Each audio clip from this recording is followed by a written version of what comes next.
Bueno, buenas noches. Antes que nada, quiero agradecer a todos los que están presentes en la reunión esta. Hoy es miércoles científico. Tuvimos que cambiar de fecha porque la reunión de junta directiva del hospital fue el día que íbamos a presentar esto. Eh, Esta presentación no es de enfermedades infecciosas y entonces estoy fuera de mi zona de confort, sino que es un caso neurológico. Y para eso es que también he invitado al doctor José Domingo Barrientos para hacer comentarios de esto, del caso. También hice algo que se hace en otros países y que no lo hacemos mucho en Guatemala. Invité a la paciente que fue la que tuvo la enfermedad de una manera anónima eh, para que participara dentro de esta presentación y que pudiera también contestar preguntas que se le hicieran si alguien tiene dudas con respecto a lo que sucedió con síntomas, y etcétera, etcétera. Así que vamos a empezar. Este es un caso de síntomas gastrointestinales con hemiparesias, parestesias, migratorias, aludíneas, reversibles. Vamos a averiguar más adelante qué son aludíneas. En la historia clínica, los datos generales, la paciente es de sexo femenino, 28 años de edad, soltera, profesional. El motivo de la consulta era un cuadro progresivo de cefalea intensa del lado izquierdo, sensación de calor y luego frío del lado derecho del cuerpo y dificultad para la marcha de 11 días de evolución. En la historia clínica se inicia en mayo de este año y el día cero, que fue el 21 de mayo, era un sábado. La paciente se encontraba de viaje en El Salvador para asistir a un concierto y consumió un ceviche de pescado en la noche antes de irse a la cama. Creo que tomó una cerveza en un restaurante en la costa y se fue a dormir. Al día siguiente, el domingo 22, se despertó con un fuerte dolor de como espasmo en la base del cráneo del lado izquierdo. Y al levantarse, el dolor se irradió a todo el lado izquierdo de la cara. Sentía dolor en los huesos alrededor del ojo, la mandíbula, etc. También sintió escalofríos en esta región y náuseas. Lo describió como el dolor más fuerte que había sentido en su vida. Y llamó de inmediato a una amiga que vivía cerca en El Salvador para preguntar si existía un hospital cerca de la playa para poder llegar a que la ayudaran. Entonces, al no haber hospital cerca, llamó a un amigo pediatra y el pediatra le pidió que se viera al espejo y comprobar si su sonrisa era pareja, si los párpados al cerrarlos estaban parejos, no quedaban entreabiertos, y todo parecía estar bien. En ese momento tomó un Enantium Plus que tenía otro de las personas que estaba con ella en el viaje, y después de 2 horas se dio el dolor y ya pudo viajar de vuelta a Guatemala. El día 2, que era el lunes, al levantarse tenía todo el lado derecho del cuerpo adormecido, brazo, abdomen, cadera, cintura, pierna y pie. Podía caminar bien y se levantó a trabajar en el computador, pero la sensación de adormecimiento persistió aún después de levantarse y comenzar sus actividades. A las 11 horas, en el lado del adormecido, comenzó a sentir una sensación de calor interno y expresó a su madre que estaba con ella que sentía como que estaba hirviendo el lado derecho del cuerpo. Y el pediatra le sugirió que la llevaran a la emergencia del hospital para hacer una resonancia cerebral y de la columna vertebral. En la emergencia descartaron una esclerosis múltiple con resonancia y otras afecciones. Le recetaron Sirdalud, un relajante muscular, y Apranax, un antiinflamatorio, y le pidieron que regresara en 2 semanas para una evaluación de seguimiento. El día 3, martes 24, comenzó a tomar el tratamiento recetado en la mañana y en ese momento tuvo una deposición de rédica líquida y continuó con el lado derecho del cuerpo adormecido. El día 4, el lado derecho adormecido, que antes se sentía con un fuerte calor interno, comenzó a sentirlo frío y expresó que lo sentía congelado. Entonces hace una cita con una segunda neuróloga para buscar qué otras posibles causas podrían haber y volvió a tener diarrea. Al examen físico con la neuróloga, los reflejos parecían ser normales del lado derecho del cuerpo, el que estaba adormecido, y estar exagerados en el lado izquierdo, el que no estaba adormecido. Tenía una hipersensibilidad al tacto con objetos fríos en el lado adormecido, y la neuróloga sugirió que existían distintos virus que podían afectar al sistema nervioso de esta manera, pero no le pidió exámenes de estos virus para identificar ninguno de ellos. Se quería enfocar en descartar mielitis en ese momento. Entonces sugirió suspender el tratamiento relajante muscular antiinflamatorio y encontrar la causa de estos síntomas. El mismo día se hizo una resonancia magnética nuevamente y confirmó que no había señales de lesión en la columna dorsal, la médula espinal y mielitis, con lo cual ya se fue a casa un poquito más tranquila. Ya el día 7, que era el sábado 28, ya había pasado una semana, amaneció con la pierna y la mano derechas débiles. Había que concentrarse para dar el paso con la pierna izquierda y jalarla con la pierna derecha, porque no la podía maniobrar bien. Arrastraba la pierna izquierda, por lo tanto. También ahora le costaba usar los dedos de la mano izquierda para ponerse crema en la cara. Al día 8, o sea, el domingo 29, le dolían los músculos de la pierna izquierda como si se hubiera lesionado con un ejercicio, pero no había hecho ejercicio. En la parte interna del muslo y la pantorrilla le dolía. Al día 9, que ya fue el día lunes, fui,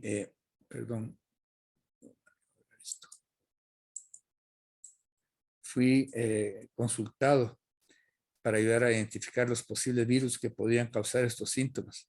Entonces se ordenaron pruebas de anticuerpos virales, de citomegalovirus, etcétera, y otros virus, las pocas pruebas que podemos hacer, y un panel de enfermedades autoinmunes. Y me llamó poderosamente la atención que la paciente, al examinarla el abdomen con las manos frías, estaba un poquito fría, me acababa de lavar las manos, refirió en ese estímulo como que le quemaba y le daba dolor cuando le estaba palpando el lado izquierdo del abdomen. Entonces, no sé si con eso alguno de los que están en la audiencia quisiera dar un diagnóstico o hablarnos qué es lo que piensa que está sucediendo.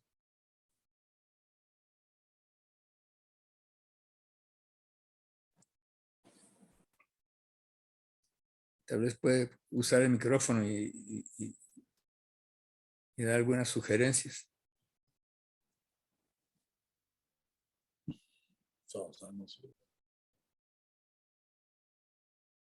Ok.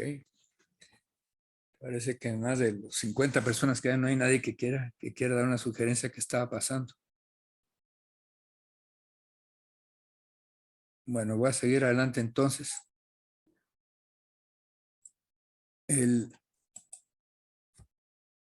Voy a seguir adelante y entonces, con la historia proporcionada al examen físico, me surgió la idea cuando la estaba examinando que podía ser una intoxicación por el pescado que había comido antes. ¿Por qué pensé esto?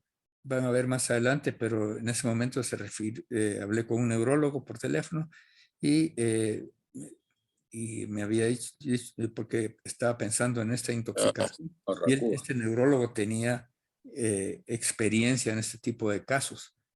Y entonces yo me acordaba que el 7 de mayo, o sea, como 20 días antes de que se pusiera mal, un poquito menos, había habido marea roja tóxica en Guatemala. Al principio empecé a pensar si no podía ser algo como la marea roja, y en Ocosa aparentemente habían fallecido unos pacientes con esto.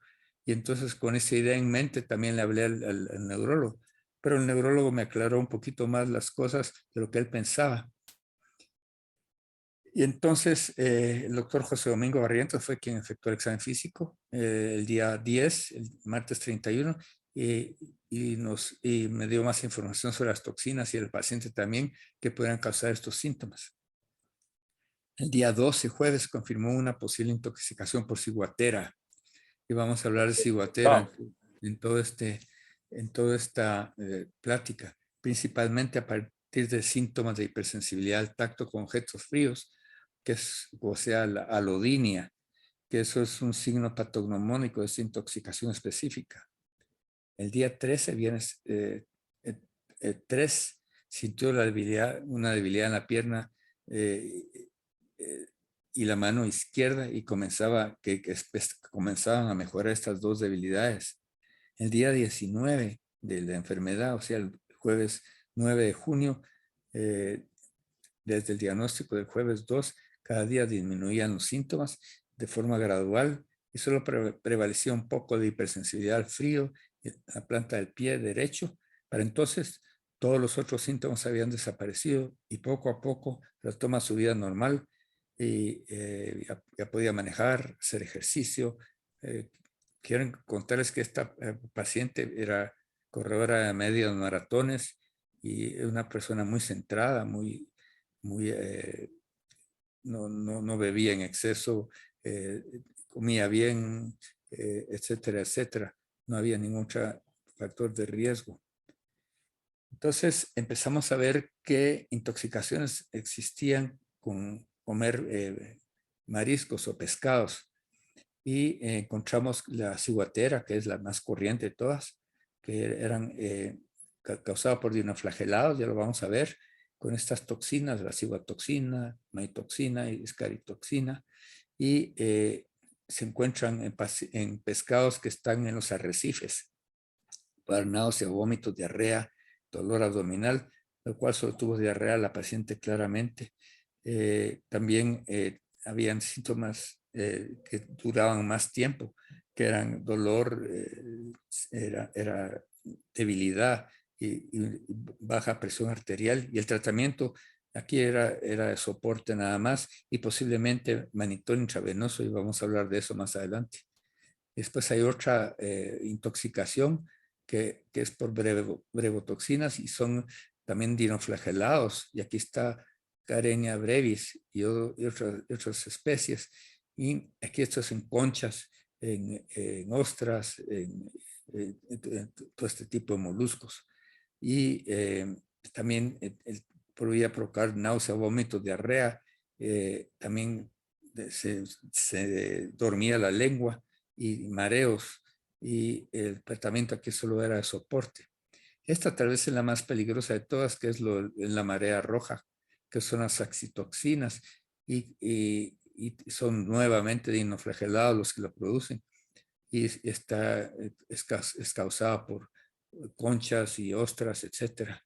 Y nuevamente los síntomas son similares, excepto que puede dar paro respiratorio, y en los casos estos de OCOS, dos miembros de la familia, yo me recuerdo en las noticias de haber escuchado que habían fallecido, y eso era lo que al principio pensé que tenía. Y el paciente aquí es el soporte respiratorio y esperar a que pase la toxina también. Después hay otras, esta que puede dar por ácido domoico, que son diatomeas, que son gérmenes, ya vamos a ver más adelante qué es eso, y también por conchas, y dan todos estos síntomas que son bastante parecidos, incluso convulsiones y posiblemente coma, y interesantemente esta produce amnesia y tiene cuidado de soportes, el tratamiento que se le debe dar. Después hay otros dinoflagelados que son menos probables. Entonces nos decidimos concentrarnos específicamente en la ciguatera, y esto es lo que hicimos.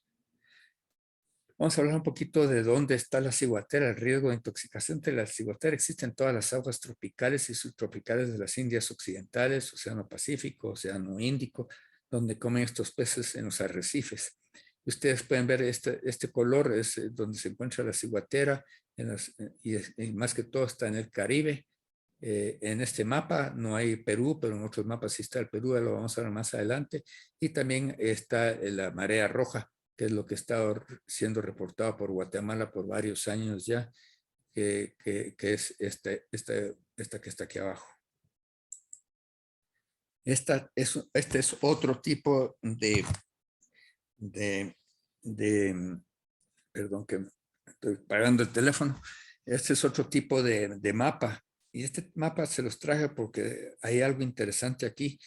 Las ciguateras son las áreas rojas, ese es en el mundo donde están distribuidas, y las áreas azules es áreas donde se ha importado las ciguateras, se han importado pescados y se han encontrado los síntomas.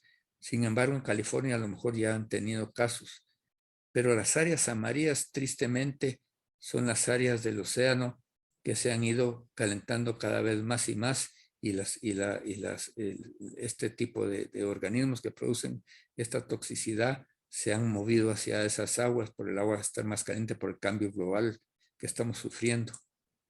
Y esto es una microscopía electrónica del alga, y es una alga que obviamente está viva, se mueve y produce una bioacumulación de ciguatoxinas. ¿Y esto cómo sucede? Pues es un Gambierdiscus toxicus, esa que hay en esta área. Hay uno que se llama Pacificus, posiblemente era, no sabemos, Polienensis o Australis. Y se lo comen peces que viven de Gambierdiscus, que es parte del plancton oceánico.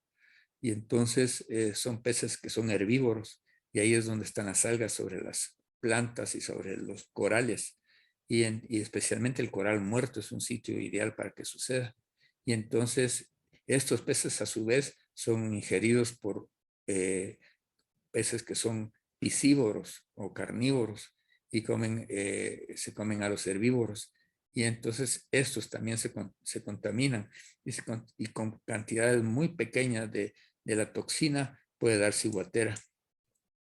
¿Qué son los dinoflagelados? Los dinoflagelados son dinoflagelados o difita o pirrojofi, son un extenso grupo de protistas. Protistas son organismos de una sola célula, con más o menos unas 2.400 especies conocidas. Y estos viven en el océano, y más que todo en aguas que son en aguas que son saladas.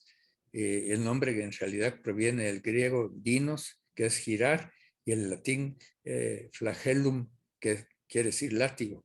Entonces describe el movimiento rotatorio propio de estos organismos.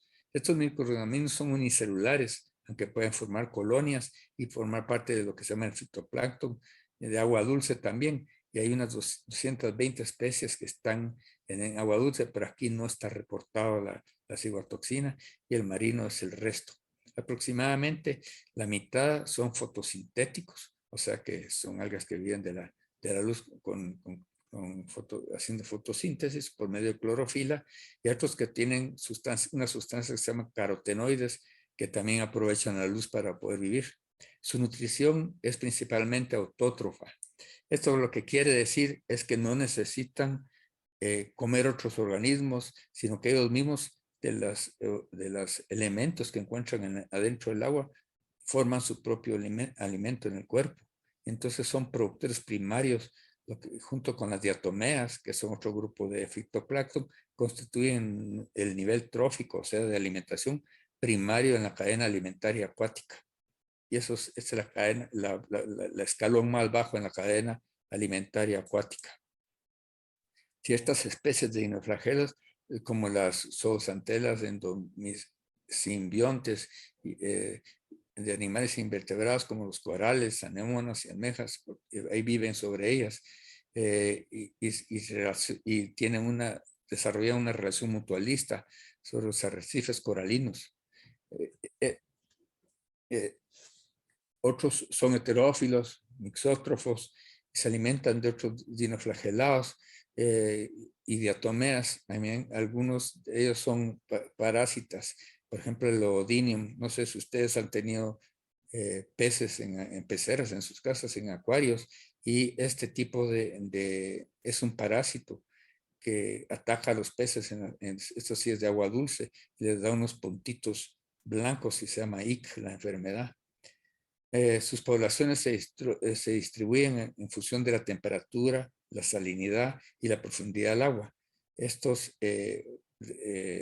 dinoflagelados habitan sobre la superficie del océano en aguas no muy profundas.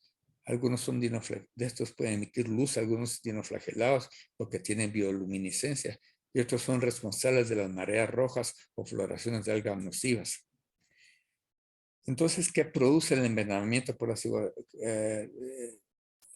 ciguatera? Está causado por la ingesta de ciguatoxinas y sus precursores son producidos por algas microscópicas conocidas como dinoflagelados, como ya lo vimos, y estos ya vimos cómo vivían, y son transferidas o metabolizadas a través de una cadena alimentaria que lo dijimos también, y el gambierdiscos sabemos que producen dos tipos de toxinas principales: las hidrosolubles, que son maitoxinas y no producen el envenenamiento por la ciguatoxina, y las liposolubles, que sí son los que dan la ciguatera, los síntomas. Esta es otra foto del organismo y producen, la que está aquí abajo, la fórmula que ustedes ven es la ciguatoxina del Pacífico 1 y son poliéteres liposolubles resistentes al calor, al congelamiento y ácidos gástricos. Esto es bien importante. Cuando ustedes se comen un pescado que está envenenado por esto o que tiene esta toxina, el pescado no sufre ningún síntoma. Y ustedes, el pescado está perfectamente saludable, no está enfermo, no es que se haya descompuesto, y ustedes lo pueden cocinar, lo pueden quemar, lo pueden congelar, y los ácidos gástricos del estómago no hacen nada, o sea que pasan de largo. No hay una manera de prevenirlos hirviéndolos o congelándolos o cocinándolos. Entonces estos dinoflagelados son bentónicos, quiere decir que están bentos en griego, quiere decir fondo, viven en el fondo, sobre el fondo, como ya dijimos, y estas son las ciguatoxinas que existen del Pacífico, del Caribe y del Mar Índico. Y la mecanismo de acción de estas toxinas en realidad es, hay un receptor transitorio de cationes de la subfamilia A. Vamos a hablar un poquito más de estos, son los receptores de las sensaciones en el cuerpo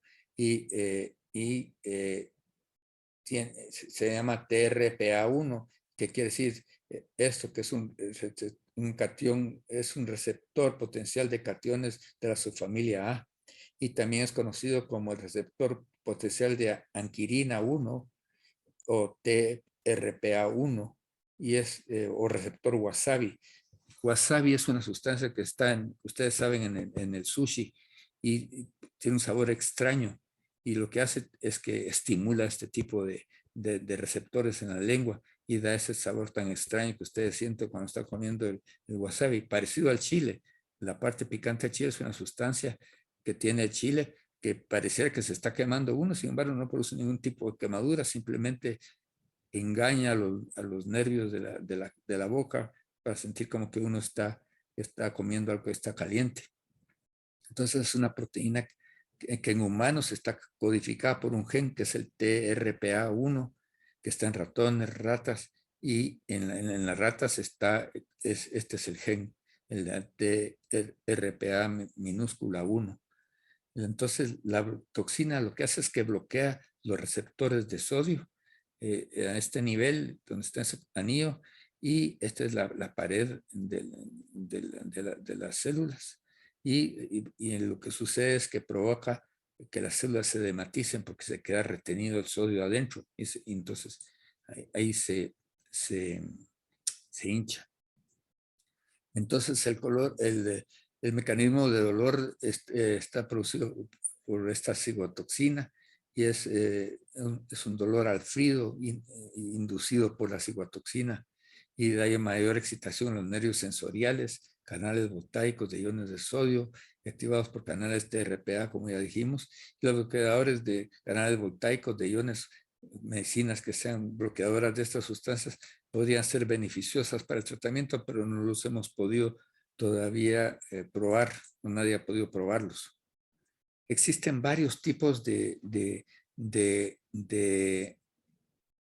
canales de sodio en los nervios, en el cuerpo, y son 9 isoformas. La isoforma 1, la 2, la 3 están estimulan el cerebro, y posiblemente dan la cefalea en este caso, y la 4, músculo esquelético, que da dolores musculares. La 5 puede dar, en la cigotoxina puede dar bradicardia. Después las 6, 7, 8 y 9 son, las 6 es neurona motora hacia el cerebro, 7, 8 y 9 son sensoriales, y estos son los trastornos sensoriales que se sienten con la cigotoxina. Y entonces ustedes los pueden ver aquí a este lado. ¿Se recuerdan ustedes del arco nervioso cuando uno tocaba algo caliente, que llega al cerebro la sensación y después inmediatamente quita uno la mano porque sintió que le quemaba en el cerebro? Y entonces este mecanismo se torna, ya no está funcionando bien. Eso es parte de lo que está sucediendo. Entonces hay diferentes tipos de neuronas sensoriales y canales de sodio y con diferentes síntomas. Ya habíamos hablado del dolor, que es la 8 y la 6. Y habíamos hablado del dolor no térmico y habíamos hablado del dolor gastrointestinal, y estos son los canales. Entonces, ¿cuáles son los métodos para detectar la ciguatera? Hay 2 protocolos para la detección de las toxinas aprobadas por la FDA en los Estados Unidos, la Food and Drug Administration, y el primero es la prueba de células de neuroblastoma de ratón. Aquí tienen que tener cultivo de células, y es un método semi-cuantitativo para la toxina de ciguatera, CTX. Después de eso, el segundo método que sirve para esto es la cromatografía líquida con espectrometría de masas para configuración molecular de la cigotoxina. En corridas 1 de análisis de cigotoxina, los especímenes de pescado, se les mide el voltaje de los canales de sodio que activan la membrana celular para detectar la muerte celular o la apoptosis, y el procedimiento distingue entre las brevotoxinas versus las tetrodoxinas y las axitoxinas, dependiendo del voltaje. Ninguno de estos 2 métodos está en Guatemala. Por lo tanto, este caso no se puede reportar como un caso certero de ciguatera, porque nos hace falta este paso, lo vamos a ver más adelante. Entonces, ¿qué peces pueden causar esta enfermedad? Ciertos peces como los meros, barracudas, anguilas, esturiones, robalos, pargos colorados, serviolas, cabayas, peces loro, peces cirujano y peces ballesta. También puede causar la intoxicación. Sin embargo, hay más de 400 especies que lo pueden hacer. El Centro de Control de Enfermedades recomienda evitar comer barracuda y anguila, que son los que más frecuentemente causan este problema, y otras clases de pescados que pueden contener la toxina en épocas impredecibles, incluyendo el róbalo, que fue lo que posiblemente comió esta paciente, y una amplia gama de pescados tropicales de Recife y aguas cálidas. Los peces tienen toxinas, no tienen, los que tienen toxina no tienen mala apariencia, ni mal humor, mal olor, ya lo dijimos, ni mal gusto, y cocinarlos, marinarlos, congelarlos y guisarlos no destruye la toxina. ¿Qué manifestaciones clínicas entonces produce? Ya lo vieron ustedes en la historia clínica, pero hay otras. Una vez se ingiere el pez con la cigotoxina, ya sea crudo o cocido, fresco o congelado, los síntomas comienzan a aparecer poco después de la ingesta, más o menos hasta 36 horas empiezan los síntomas después de comer. Y después de aparecer los síntomas en unas personas y en otras, nunca tienen síntomas. Se cree que si hay un grupo de 10 personas o de 100 personas que comen el mismo pescado, 73% tienen síntomas y el resto no tienen síntomas. Y estos son los cálculos que se tienen. Y entonces, aunque hayan comido el mismo pescado y que esté contaminado, ¿verdad? También tiene que ver con grupos étnicos, edad y sexo de las personas. Y es una enfermedad de bajo riesgo con una tasa de mortalidad de menos del 1%. Y la sintomatología, estos son de 2 fuentes diferentes, perdón que puse la misma referencia abajo, pero no se me perdió la fuente anterior. Y es dolor abdominal, náuseas, que creo que si tuvo esta paciente, vómitos, diarrea intensa, que puede llevar a la deshidratación, también síntomas cardiovasculares, pulso irregular, hipotensión, arterial, a veces seguida de hipertensión o bradicardia, con síntomas neurológicos, ya hablamos de la alodinia, y esto es muy importante porque esto es lo que nos da la clave en cuestión de síntomas de que la paciente está intoxicada por ciguatoxina. Es un dolor quemante causado por un estímulo moderadamente frío o normalmente inocuo, que fue lo que pasó cuando estaba yo examinando a la paciente. También puede dar prurito, cefalea, disestesias, parestesias en la región perioral, en segmento distal de las extremidades, y los efectos neurológicos pueden durar semanas o incluso años. Años es muy raro que duren, pero semanas sí pueden durar, como en este caso. Hay otros síntomas, que es la sensación de debilidad generalizada, continua, dolor de los músculos, articulaciones, fasciculaciones, dolor de cabeza, mareos, temblores y sudoración excesiva. Este es nuevamente el repaso de los síntomas y tal vez no hay gran cosa nueva más que tal vez la hipersensibilidad al frío, que es lo que se llama alodinia en la otra fuente que leí, y bradicardia, taquicardia, hipotensión, casi todos son los mismos síntomas. ¿En qué orden aparecen los síntomas? Eso es importante también. Los primeros síntomas que deberían de aparecer son gastrointestinales en nuestros pacientes. Ella tuvo diarrea al inicio, puede ser hasta desde 30 minutos después de haberse comido el pescado hasta 48 horas y pueden durar hasta una semana. Después de eso desaparecen los síntomas gastrointestinales y eso es característico de la enfermedad. Y puede haber diarrea en el 50-77%, náusea y vómitos en el 26-82%, dolor abdominal de 43 al 75%, síntomas cardiovasculares como bradicardia en 12%, que es de los menores, la presión arterial baja 16%, y los síntomas neurológicos son los que duran de meses, de semanas a meses, y puede dar disestesias, puede tener sensación de hormigueo de 64 al 100%, y dolor difuso localizado de 56 a 83%. Entonces la clasificación de casos mundial dice un caso confirmado es cualquier paciente que tiene los criterios clínicos, que sí lo llena esta paciente, y las pruebas de laboratorio que no se pueden hacer. Para hacer las pruebas de laboratorio hay que tener el pescado que se comió, guardarlo, congelarlo y mandarlo a un laboratorio. Obviamente la paciente estaba en El Salvador, el pescado ya no iba a estar cuando regresara a traerlo a El Salvador, no podíamos mandarlo a ninguna parte tampoco. Y entonces, en este caso, no pudimos confirmarlo de esa manera. Entonces, yo creo que esta paciente más cae en el caso, en la categoría de caso probable. Cualquier paciente que tiene los criterios clínicos o epidemiológicos de la enfermedad es un caso probable. Y un caso posible, que es el de menor certeza, es cualquier paciente que tiene los criterios clínicos después de consumir pescado de agua salada, marino, pez que no haya sido previamente asociado con cigotoxina, o especies desconocidas, o cualquier paciente que se presente con una enfermedad que difiera levemente con criterios clínicos o con una presentación inusual que a juicio de un profesional de la salud amerita considerar el diagnóstico. Esta paciente yo creo que no está en esta categoría y porque tenía síntomas característicos y comió un pez que sabemos que sí produce esto, etcétera, etcétera.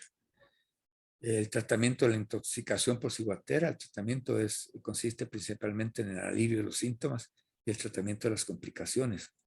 No hay un antídoto ni una antitoxina para dichas toxinas, pero existen tratamientos para paliar los síntomas. Algunas personas se ven afectadas por problemas de salud durante semanas, meses o años después de la intoxicación. Y esto es importante, tal vez esto es lo único que encontré que era en la literatura constante, y es que el mannitol intravenoso puede ayudar con los síntomas iniciales. Acuérdense que los canales de sodio al bloquearse producen edema a los nervios y entonces el mannitol posiblemente lo que hace es que alivia este edema.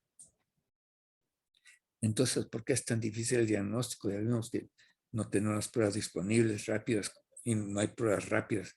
Los métodos son muy caros, en Guatemala no hay nada de esto. Nos faltan biomarcadores que confirmen el diagnóstico en humanos. Falta de conocimiento de las enfermedades en profesionales de la salud es otra de las razones por las cuales no se encuentra. Y esta plática es específicamente para tratar de alertar a profesionales de salud, especialmente personas que trabajan en emergencias, sobre la enfermedad esta. Y la cuarta es una falta de reportaje, o sea, no se reportan los casos. Entre otros, este caso no se ha reportado, obviamente, no tenemos una razón de peso para decir que esto fue, y dificulta diagnosticar la ciguatoxina o la intoxicación por ciguatera, perdón, debido a su naturaleza no específica y subjetiva de los síntomas. Hay una variabilidad geográfica grande, una variabilidad de la duración de los síntomas, y si no hay restos de la comida para testear, no sabemos si los casos reportados de las ciguatoxinas son reales o si participantes en estudios o tratamientos.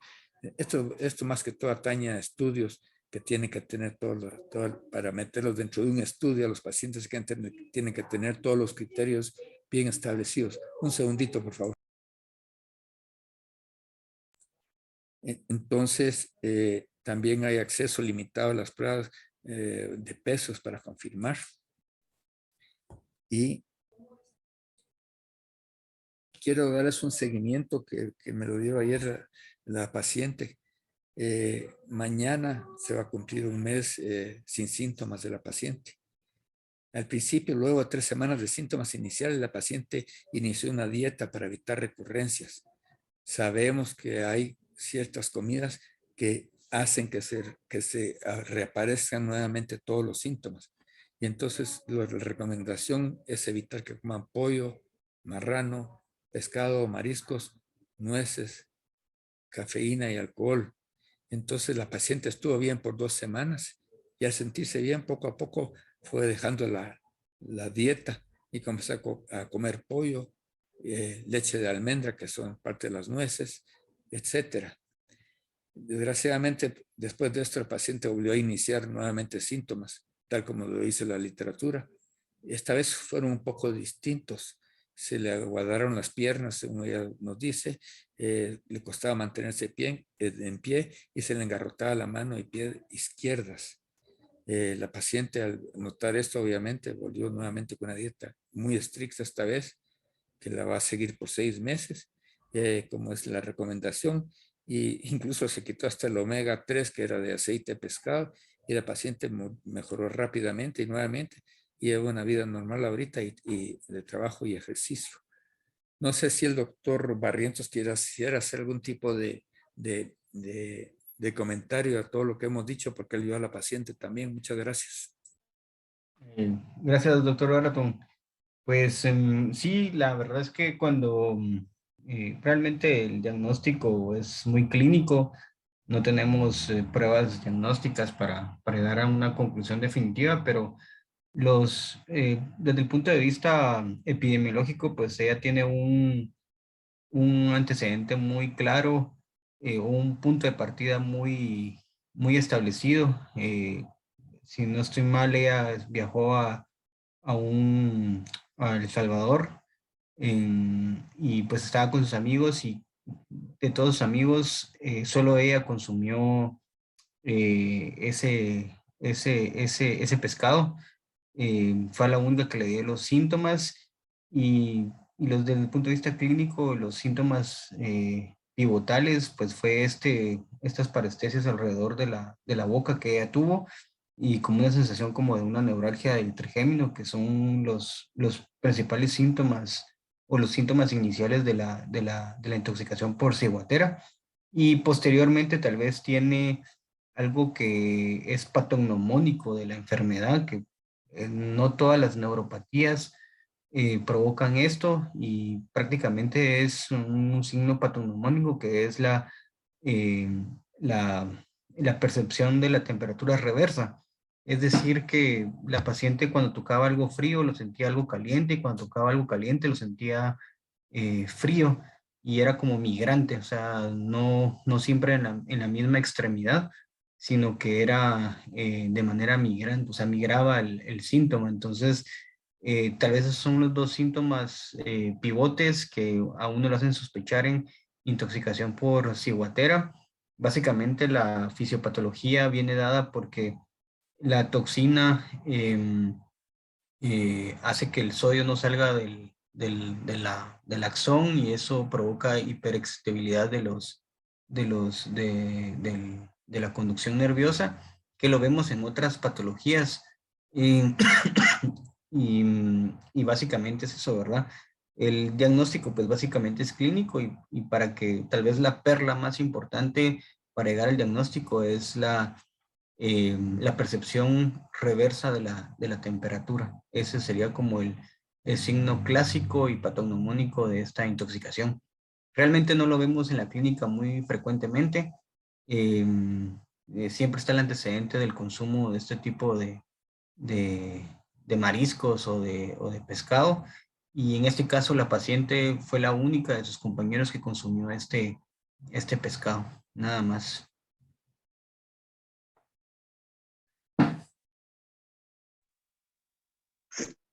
José Domingo o Eduardo, no sé si yo puedo hacer algún comentario. Claro que sí, doctor.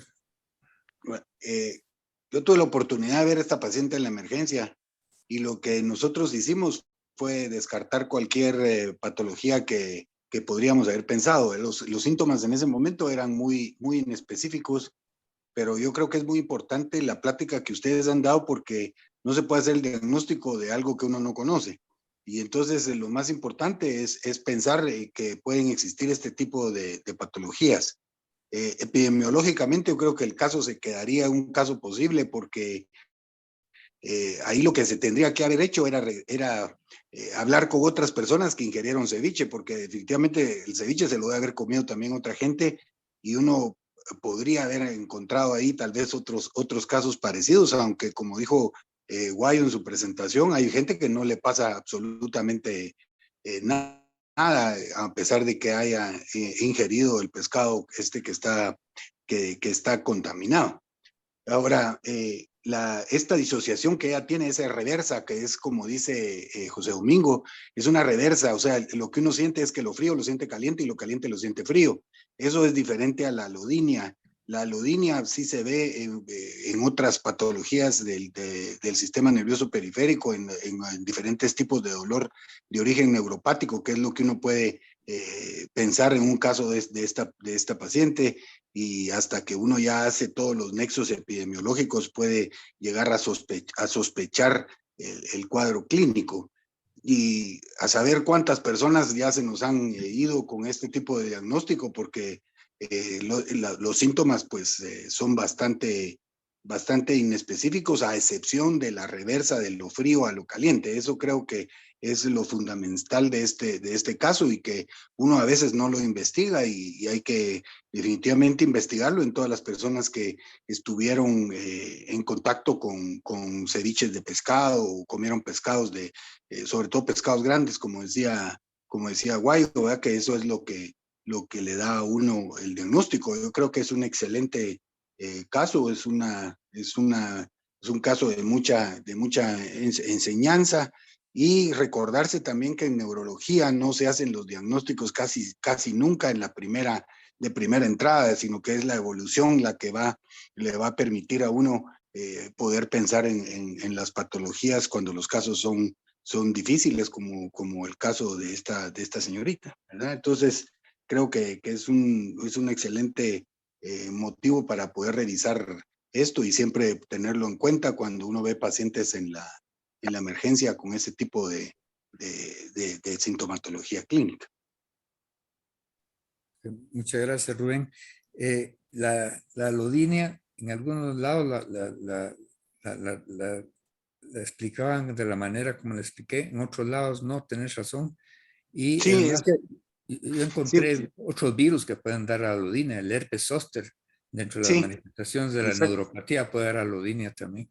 Eso cuando tenés pacientes con dolor de origen neuropático, por ejemplo, las pacientes que tienen cualquier tipo de neuropatía con compromiso sensitivo, la alodinia es casi siempre una de las primeras manifestaciones.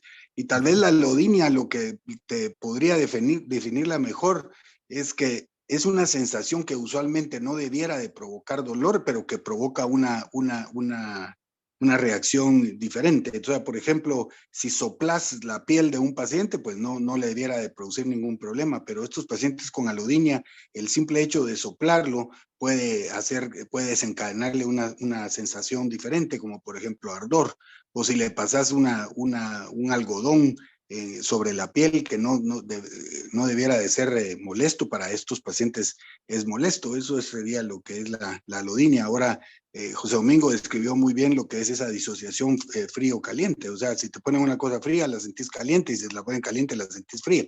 Eso sería el síntoma patoneumónico de la enfermedad, ¿verdad? Y las parestesias periorales y la afección del nervio trigémino puede también estar en otras patologías, pero tal vez el dato más importante es eso de la disociación frío-calor que dijo José Domingo. Perfecto, sí, muchas gracias. Y la paciente está dentro de la audiencia. No sé si alguno tenga algún tipo de pregunta para ella con respecto a los síntomas o algo. O sea, que está dispuesta a ayudarnos con esa parte también. No sé si alguien más tiene más preguntas. Yo creo que lo van a tener que hacer de viva voz. Perdone, doctor Araton, Sí. la doctora Alicia Chan tiene levantada la mano. Ok, muchas gracias, Hazel. Alicia, adelante. Sí, gracias, doctor. Y yo agradezco tanto a usted como al doctor Barrientos por compartir con nosotros este caso, de verdad. Para nosotros es bien valuable escuchar de ustedes una experiencia así porque es un diagnóstico realmente difícil, ¿verdad?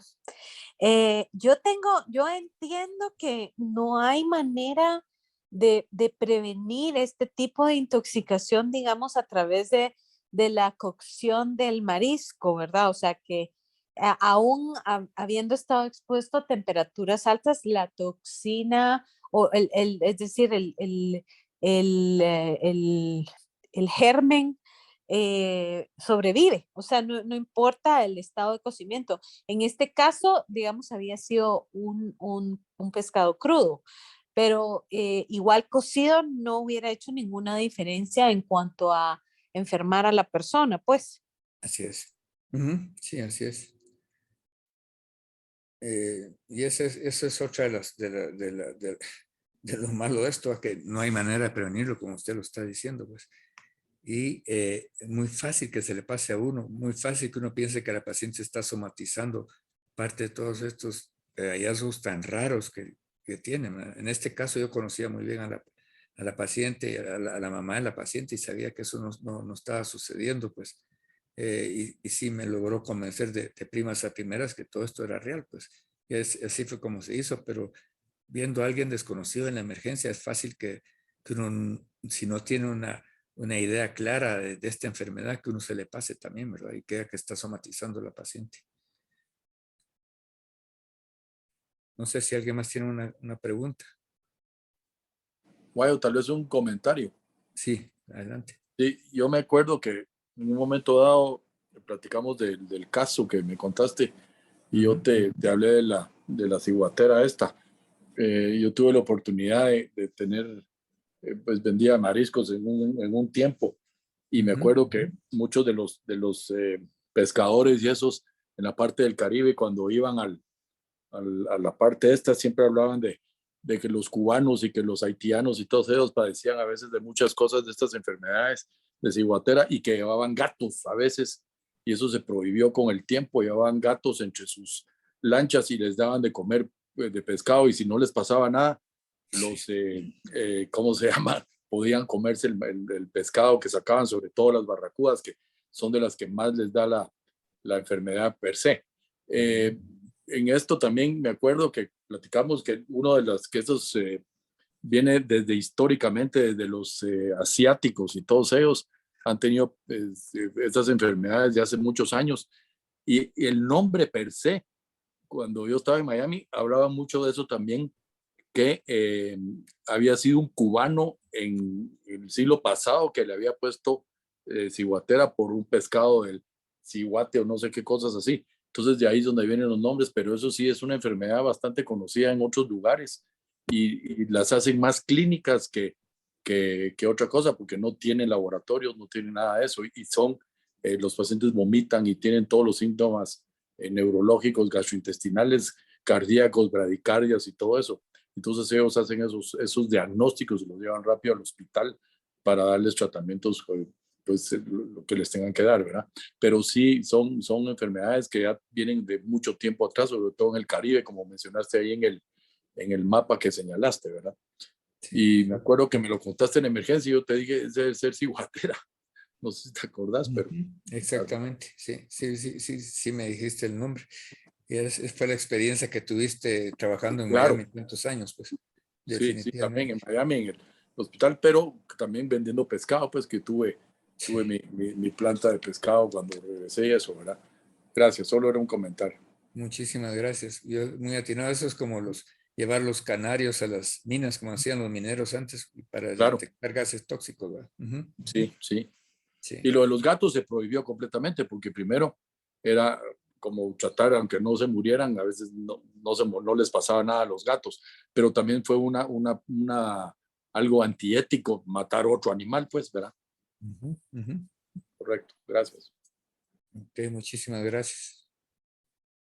No sé si hay Doctor alguien más. Araton, Sí, perdón, sí, el doctor Illescas. Illescas también tiene levantada su Sí, mano. ahorita lo vi, muchas gracias. Bueno, Muchas gracias, doctor Raraton, felicitarte por excelente caso que nos deja mucha enseñanza. Me gustaría hacer una consulta referente a si no hay antecedentes de vacunación contra COVID previos de ella. Y la otra es que, ¿qué comentarios tienen el uso del analgésico antiinflamatorio como el Enantium Plus, que es desquetoprofeno más tramadol? Gracias. Ok, muchas gracias. No sé si la paciente quiera contestar lo de las vacunas. Sí, gracias, doctor. Soy la mamá de la paciente. María ha recibido 3 dosis de la Pfizer para COVID. La primera dosis fue en junio de 2021, la segunda en julio de 2021 creo que son 4 semanas para la Pfizer o 3 semanas. Y luego recibió la tercera dosis exactamente a los 6 meses de la segunda, a finales de diciembre de 2021. Ella tuvo COVID también en agosto de 2021, no sé si eso les sirve, pero solamente, gracias. Muchas Sí, gracias. la razón era por el dolor severo que ella refería a nivel como el área trigémica. Ahora, esto podría orientarnos a un problema de trombosis muchas veces, por eso era mi consulta. Y la otra, el uso de antiinflamatorios sin conocer la causa exacta. Sí, ok, muchísimas. Sí, señora. Sí, ella se tomó el Enantium, en realidad ella no toma nada, nunca, ni Advil. Se tomó el Enantium por el dolor tan fuerte que tenía. Llamamos a nuestro pediatra, un buen amigo pediatra, y él por teléfono descartó un posible derrame con los ejercicios que le puso, y un compañero de viaje tenía un Enantium y ella no podía funcionar porque tenía toda la mitad de la cara adolorida. No como antiinflamatorio, sino lo tomó como un analgésico y creo que la noqueó. Eso solamente. Muchísimas gracias. No sé, el doctor Cuevas tiene una pregunta ahí también. Sí, buenas noches. Muchas gracias por la excelente presentación. Y me surge la duda, esto es el problema de la contaminación es en determinada época del año. Es como yo lo entiendo, no es que siempre va a estar presente, es mi duda desde el punto de vista epidemiológico. Gracias.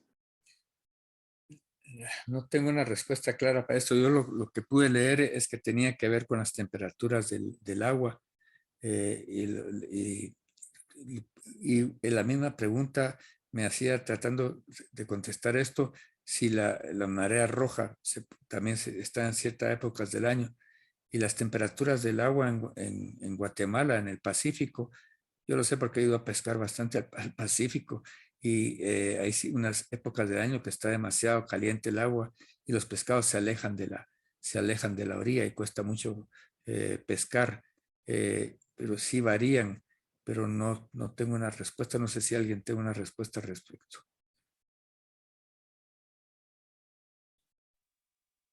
Solo, Eduardo, si me permitís, Sí, la Rubén. pregunta que hizo, la pregunta que hizo el doctor Illescas, tal vez es interesante porque el Enantium Plus, uno de los problemas que tiene es que para lo que uno sabe de manejar el tramal, que es un opioide que produce náusea y produce vómitos, entonces tiene una cantidad muy grande, entonces muchas veces, como dijo la señora, uno se toma un Enantium Plus y sí le puede aliviar bastante el dolor, pero le puede provocar como efectos adversos náuseas, vómitos y parestesias orales.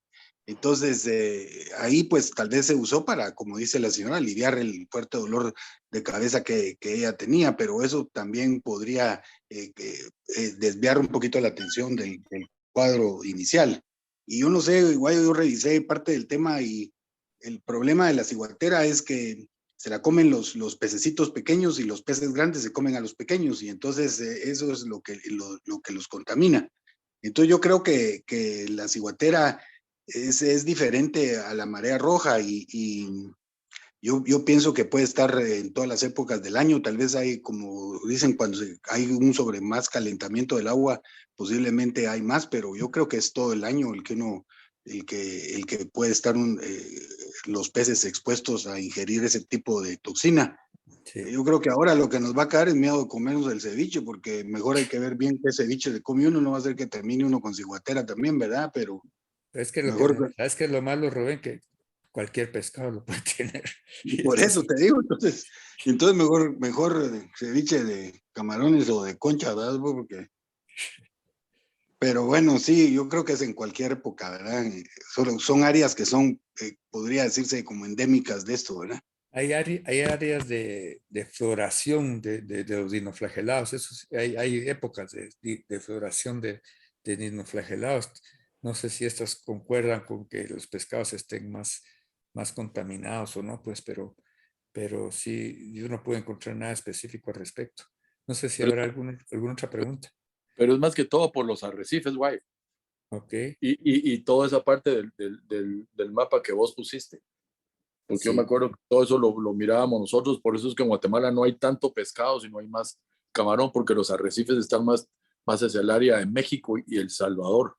Digamos, hay mucha piedra y eso, y por eso es que hay más contaminación que en Guatemala per se. La playa, ¿ah? Esta paciente se contaminó en El Salvador, definitivamente, tal vez Sí, tiene que pues, ver con esas eso. son las áreas esas de más arrecifes. Muchas gracias. El salmón creo que quedaría fuera de esto. Sí, está en agua fría, ¿verdad? El salmón es de agua fría. Yo estuve pensando en eso y no la encontré en ninguna de la lista de pescados. Hay una lista de pescados de California, que es la más fría que encontré, y otro lugar donde lo han trabajado mucho es en Australia, y hay muchos casos. El lugar donde más casos hay es en Tahití. Ese es el lugar donde más casos hay. Y se considera que hay de 70,000 a 100,000 casos anuales en el mundo. Todo el Pacífico Sur, Sí, ahí es donde más hay. claro. Y preguntándole a la señora qué pescado fue el que se comió ella. No supieron qué pescado fue. No, nunca, porque fue un ceviche en un restaurante en la playa del Salvador. Entonces sí, no tenemos idea de qué pescado pudo haber sido el ceviche. Sí, Ella me mencionó a mí un robalo, pero no estaba segura, ¿verdad? sí, puede ser robalo, pargo, no sé cuáles hacen ceviche más común, pero creo que robalo, pargo, meros, todos esos los usan para ceviche. Sí. Quería aprovechar ahorita, porque no supe aquí cómo levantar la mano, para agradecerles, porque pues agradecer el doctor Posadas, que fue el primero que nos vio, el doctor José Domingo Barrientos, el doctor Sergio Leal también vio a María en algún momento por la bradicardia, y también un agradecimiento muy especial al acompañamiento, porque más que un doctor estaban ahí todo el tiempo, doctor Araton, de verdad, y el doctor Arturo Melville, que desde el inicio estuvo tras bambalinas, guiándonos, preguntando. Entonces sí, pues eso, darle, porque fue un susto espantoso, 10 días, no sabíamos si era una degenerativa o nosotros estábamos muy asustadas, más sin ser médicos, no teníamos idea qué estaba pasando y el alivio desde que el doctor Araton empezó con la idea de esta posible toxina y el doctor Barrientos, y ya, pero todos en su momento pues fueron un alivio y un apoyo. Entonces, solo agradecerles. Muchas gracias, señora. A usted por estar aquí. No sé si Arturo Núñez tiene algo, alguna pregunta. No sé si estás hablando, Arturo, está el micrófono cerrado.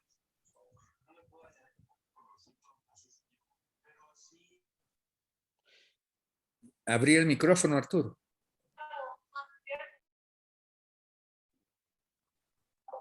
Ahí está. ¿Ahorita? Sí, ahora sí. Y ahora... Va. Yo solo quiero preguntarte, Guayo, aparte de lo interesante que nos tuviste toda la noche, en 1998 yo atendí a un colega, compañero tuyo de especialidad, el nombre no importa, llegó a la emergencia del Pilar y yo estaba de turno y me llamaron. Y cuando llegué, la esposa me dijo, mire, Arturo, fuimos con mi esposo a un restaurante aquí en la zona 10 y se comió un pescado con un nombre raro. Y fue al baño y nos llamaron porque había convulsionado y estaba tirado en el suelo.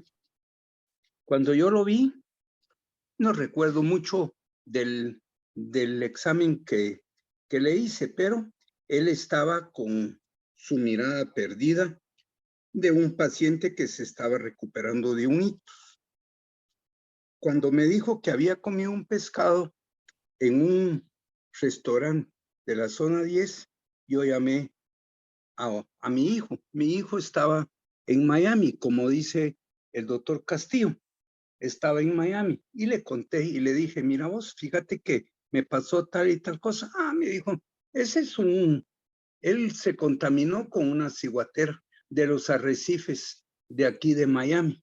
Increíble. Y le hicimos tomografía, resonancia magnética, electroencefalograma y todo fue normal. Y hoy que estás dando la plática, me recordé de ese episodio que tuve con este colega que todavía vive y le fue bien porque después lo encontré y me refirió que todo había pasado. Mi pregunta es, como ustedes no refirieron nada de un síndrome convulsivo al doctor Rubén Posadas, amigo de hace 30 años, le pregunto si han visto crisis convulsiva o si está escrito en la literatura, porque eso fue la razón de consulta del colega, que del restaurante fue al baño, comió el pescado, fue al baño, cayó, convulsionó y lo llevaron al hospital. Y se quedó 24 horas y al otro día se fue a su casa. Mi pregunta concreta es, ustedes no mencionaron síndrome convulsivo y fue la razón de llegar esta persona ahí. No les puedo decir que documentamos el caso porque fue en 1998 y en aquel entonces pues no conocíamos nada hasta el día de hoy. Muchas gracias, Arturo. El doctor Posadas. Fíjate, Guayo, que yo de lo que revisé. Arturo, porque yo te hice la pregunta. Perdón, Arturito. Primero te mando un saludo, ahí te estoy viendo porque ahí estás en la cámara. Y me recuerdo que ese caso lo vimos juntos en el Pilar. Me acuerdo en la emergencia y me acuerdo yo del doctor, quien está bien ahora porque lo seguimos y todo resultó bien. Pero que yo haya revisado dentro de la literatura que hubiera convulsiones, no. Ahora, recordate que hay algunos casos que pueden ser muy graves, agudos, pero estos pacientes sí pueden tener mortalidad y eventualmente por algún shock o algo podrían convulsionar. Pero que haya sido descrito como las convulsiones como un cuadro clínico asociado. No está muy descrito. No sé si José Domingo, que tiene más experiencia que yo en esto, lo considera como un cuadro, como las convulsiones, como parte del cuadro clínico. Perfecto, perfecto.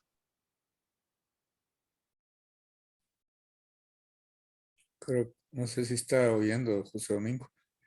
Solo Arturo, quiero hacer un comentario rápido. Dentro de la lista de intoxicaciones del CDC, una diapositiva con varias columnas que enseñé, había una de estas intoxicaciones que sí producía convulsiones. No recuerdo exactamente cuál de todas fue, Perfecto. pero yo lo que leí de esto no encontré convulsiones en ninguna parte. Ya, muy bien. Muchas gracias. No sé si el doctor Barrientos quiere hacer un comentario. Creo que le dio hambre. Bueno, no sé si habrá más preguntas. Si no, vamos a tener que ir cortando porque ya nos pasamos de la hora de exposición.